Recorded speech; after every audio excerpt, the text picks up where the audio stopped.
Hey y'all, this video is to go over some of the finer points of handler movement within a vertical stack system, specifically when you call for a reset.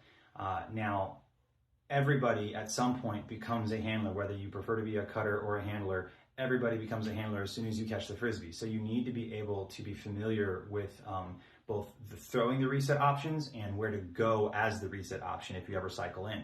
So with my visual aid here, blue is offense. We're scoring towards this end zone. Red is the defense, and the little white magnet here is the disc. So we're set up on a sideline, forcing a flick for right-handed people, but it doesn't really matter. This can work pretty much anywhere on the field. But to jump right into it, when you engage the reset as the thrower, you should be ready for any one of four options. And here is option one. You engage this reset, square up with them, and they are going to go with a little strike cut. However they get there, we'll go over that later. And then you just hit them up the line like that into power position, and they look to continue. So that's option one. We love it. Very simple. Option two would be if you make this strike cut and maybe you didn't fake, or what the defender is really good, but you didn't get open enough for the thrower to feel comfortable hitting that up line. Well, now your option two is you need to both clear the lane and look to attack by making yourself an option as you clear towards the front of the stack for this inside out shot. So right-handed folks has a little inside out flick. So again, they make their strike cut, they don't quite get there, break the plane of the thrower, get level with the thrower at least, don't bail out early if you can help it, and then make your cut towards the front of the stack, and they're gonna try to hit you on that inside shot. Simultaneously, while that is happening, by the time you have made your strike cut, that person on the front of the stack will have seen that you're committed to your strike. They'll have set up their own little four-side fake, and then they'll be coming to fill your spot on the around, and hopefully that option will be there. And then you will be going there simultaneously to fill their spot. And now we're all back to where we started.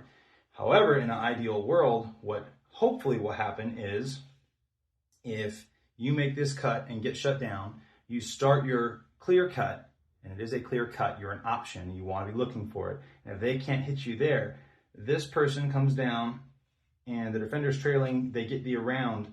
Instead of going to just fill, you should be beating your defender by a mile because it's all break side. You go for the continuation as well, if our timing is good, and get that continuation throw there.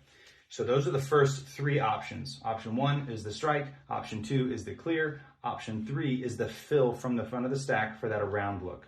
Option four is the most simple, so saved it for last because we're not going to spend a lot of time on it, but it's where the thrower engages the reset, and then the reset fakes the strike cut, and then goes dump always away from the sideline, and then they get that around throw, and this person comes for the continuation. So we're going to be going over that more in detail at practice, some of the finer points of footwork, how to get open, what angles to be attacking, etc., etc. But my point is, at the end of the day, you need to be familiar as both the thrower and the cutter with all four of those options and be ready and willing and confident in throwing them as well as getting open in those positions. So we'll go over that more at practice.